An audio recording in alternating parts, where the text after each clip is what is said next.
তাহাজ্জুদটা পড়লে আমি আল্লাহর সবচেয়ে নিকটবর্তী বান্দা হব। এই তাহাজ্জুদটা পড়লে আমার জীবনের সবচেয়ে বড় চাওয়া আল্লাহ পূরণ করবে। এই তাহাজ্জুদটা এখন যদি পড়ে ফেলি সারা দিন আমার ভালো যাবে। এই তাহাজ্জুদ যদি আমি পড়ে ফেলি আমার সঙ্গে আমার যে কমিটমেন্ট যে আই উইল পারফর্ম দ্য সালাতু তাহাজ্জুদ আমি পড়বই, আমার কমিটমেন্ট পূর্ণ হবে। এবং সবচেয়ে বড় কথা আমি আল্লাহর সবচেয়ে কাছের বন্ধু হব। এই যে ফজিলত, সিগনিফিকেন্স, এর যেই তাৎপর্য, এগুলো স্মরণ করবেন, বারবার রিমাইন্ডার দিবেন, দেখবেন আপনার ভেতরের এই অনুভূতি, এই রিয়েলাইজেশন আপনাকে বেড থেকে উঠতে বাধ্য করবে। ঠিক কিনা বলেন? আজ আমি এমন কিছু আমল বলে দিব যে আমলগুলো করলে আপনার তাহাজ্জুদ কখনো মিস হবে না। বলেন সবাই ইনশাআল্লাহ।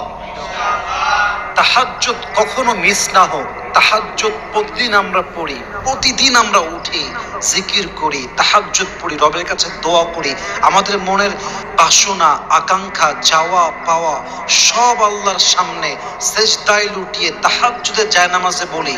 এটা আমরা সবাই চাই কি চাই না? আজ এমন কিছু এফেক্টিভ আমল বলবো যে আমলগুলো যদি আপনি অ্যাপ্লাই করেন আশা করা যায় 100% গ্যারান্টি আপনাকে প্রতিদিন তাহাজ্জুদ পড়ার তৌফিক দিবে একজন। তিনি কে? তাহাজ্জুদে ওঠা ইটস এ বিগ চ্যালেঞ্জ।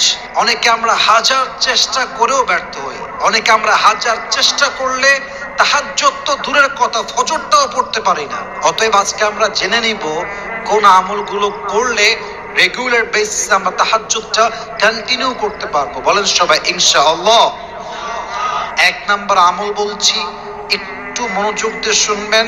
আল্লাহর হাবিব শিখিয়েছেন একটি আয়াতটি আমি তেলাওয়াত করছি। মা কানা মুহাম্মাদুন আবা আহাদিম মির রিজালিকুম ওয়ালাকিন রাসূলুল্লাহি ওয়া খাতামান নাবিয়্যিন।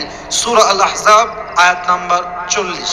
এই আয়াত যে তেলাওয়াত করবে এবং তেলাওয়াত করে ঘুমাবে, আল্লাহর হাবিব বলেছেন তার তাহাজ্জুদে তাকে উঠিয়ে দেওয়া আল্লাহ তাআলা তাকে সহযোগিতা করবে। সুবহানাল্লাহ পড়ুন সবাই। সূরাতুল আহজাবের 40 নম্বর আয়াত, মা কানা মুহাম্মাদুন আবা আহাদিম মির রিজালিকুম ওয়ালাকিন রাসূলুল্লাহি ওয়া খাতামান নাবিয়্যিন ওয়া কানা আল্লাহু বিকুল্লি শাইইন আলিমা।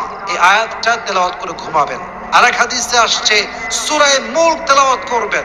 সূরা মুলক তেলাওয়াত করলে কয়েকটি লাভ আছে। এক নাম্বার, আপনার কবরের সমস্ত আযাব মাফ হয়ে যাবে। সুবহানাল্লাহ পড়বেন না?